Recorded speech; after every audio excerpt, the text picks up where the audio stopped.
Yo, what is up, my people? It's your boy Lou Chikuni, back with another video for y'all today. And so on the last joint, y'all got to check out the first segment of my interview with Will, the Apologist from Christcentric.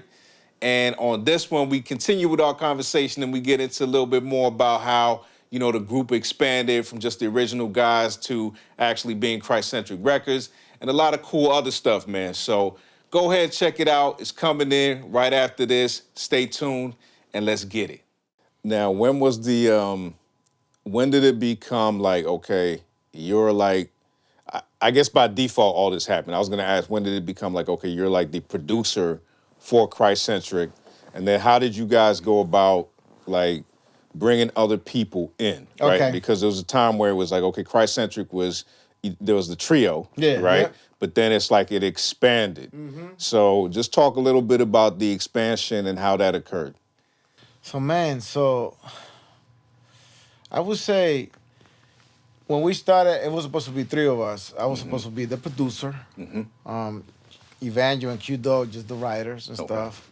But for some reason, I just started writing. You know, my man Q was doing ministry, and he had like 3 kids back then. He got 5 now. He had 3 kids back then, so it was hard for him because he lived in Lanham and I live in Germantown. So, you know, back then, you know, email was not as capable as it was now. Right. So I had to give him a CD tape, you know. So he would have to come to Lanham, get the beats, and he would drop back, you know what I'm saying? Or I would come over there. Yeah. So, and he was doing full-time ministry back then too. So it was hard for him to write. So I think that motivated me to write more. Okay. So I was, you know, I wrote for the first album too. And yeah, so it started with us 3, and then for the second album, like I said, Q was more now getting into the ministry, and his role was diminishing slowly. But so by the third album, he was basically like, you know, third album or fourth album, he was transitioning to move to Texas. Okay. And then you know, and during those years, we met dudes, and me and Evangel talked about getting new members who would be, and you know, that would have to line up with us doctrinally. Yeah. So we thought about a couple of dudes, and you know, and we met Israel Felix. Yeah. At a whole bunch of shows. He used to come to our shows, and you know, Evangel was like, "Yo, he spits." I'm like, "For real? Like everything is so chill and calm." And when I heard him rap, I was like, no, the first time I heard him rap, it was at an outreach at a Baptist church in Silver Spring. I was like, oh, he nice, you know? And then one time this dude hit me out that I met at a show that he wanted to record here. And he came and he brought Israel with him. Okay. And they did a song with Israel, and Israel killed it. So I said, Israel, come here, man. I said, here's my number, man. We got to talk. Yeah. So that's when I put Israel on City of God. He was on 2 songs City of God, because I just thought Israel was, to me, Israel was the only guy that could match Evangel. Yeah, I mean, to be honest, bro, like you guys, like lyrically, like Christ, I mean, it was Evangel, bro. Like to me, he's like one of the heavyweights of like, you know, MC, not just like CHH, but he's like a really dope MC, just period, bro. Like, it's hard to find that caliber, bro. Israel just matched. Yeah, Israel's nice, I mean, Israel was just nice with it. He was different with it because he had that Detroit slang. Yeah. You know, he from Detroit. And then, you know, at the same time, around the same time we met Doctrinal, he was going by a different name back then, and he was a young cat. Yeah. And you know, he wanted to do music. It was kind of like grooming him. And then when we finally felt like he was ready, he was like, hey, you want to be in the crew? And then we added him to the crew. Yeah. You know? So we had a couple of other guys that didn't work out. One guy left the face, so it was like, oh yeah. So right. You know what I'm saying? Right. So like, I'm glad he didn't fully record with us, because you know, that would have been devastating to us. Even though it was devastating back then, but you know, But anyway, so I think shows network. That's how we started adding members, and then of course we got Zay the Blacksmith. Now we got Chris Jones, Bandy Esquire, Strack. Yep. You know what I'm saying? Homie, so big homie. I mean, it's just throughout the years we just built friendships with these guys, and ended up, hey, you wanna you wanna get down with the crew. Yeah. You know. Yeah. So, yeah.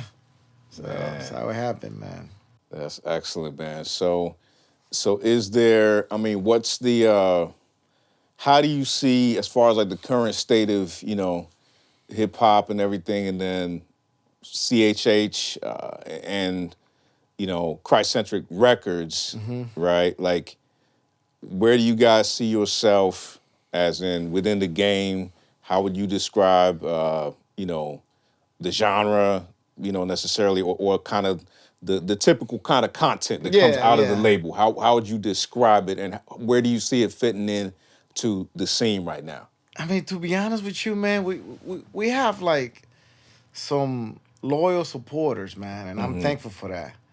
I mean, they are keeping us, in the game, But be honest with you, bro, I don't even listen to Christian hip hop anymore. Like, there's been like your album, I listened to it. Thanks, bro.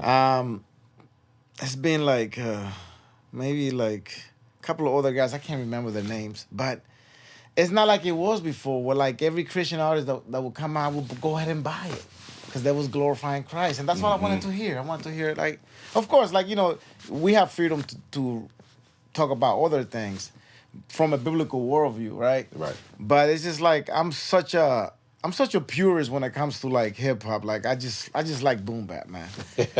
So I listen to your album, and of course Kirk Kennedy, like that's my dude. Me and him go back.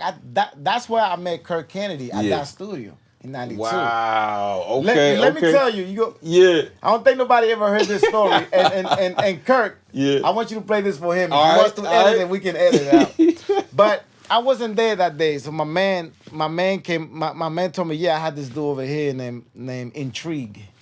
Came with his crew, and I played him some Alcatraz stuff. Alcatraz is Evangel, right? Right. And he said that Alcatraz was whack, and I was like, what? All right, I'm gonna tell my man, and we gonna set up a battle, right? So I tried to set up the battle. They kind of like just looked at each other and was like, they just started talking, right?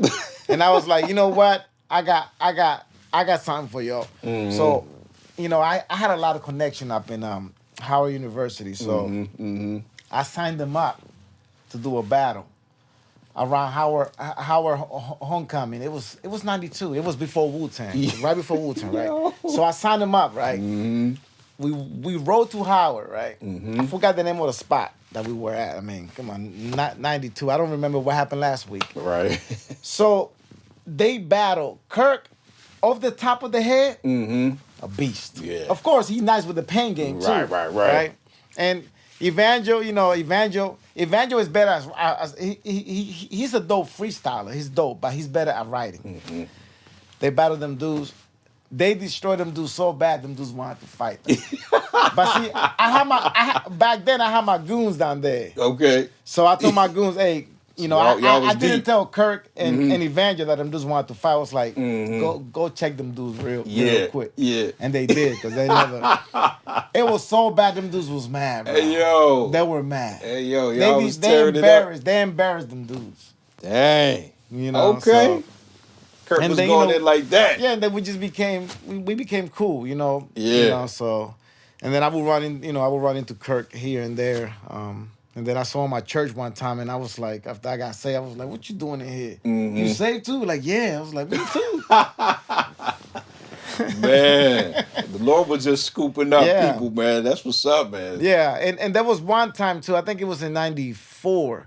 My man called me. I said, yo, I just heard your man Intrigue on 93.9. I was like, what? Yeah, they were doing an interview. They play his song. Yeah. I was like, you got to be kidding me. And then my other man ran into him and gave me the blue tape that... It's called the blue. The tape was blue, so I always call it the blue tape that Kirk put out. So, and I still got it too. This the pre-save Kirk. Yeah, the Intrigue joint. Intrigue. Hey yo, man. We need that Intrigue, yo. All right, so that was part 2 of my interview with Will. We got part 3 coming up real soon. Thanks for checking it out, man. Don't forget to like, subscribe, hit the bell for notifications, tell a friend to tell a friend, and I will see y'all on the next one. God bless. Peace.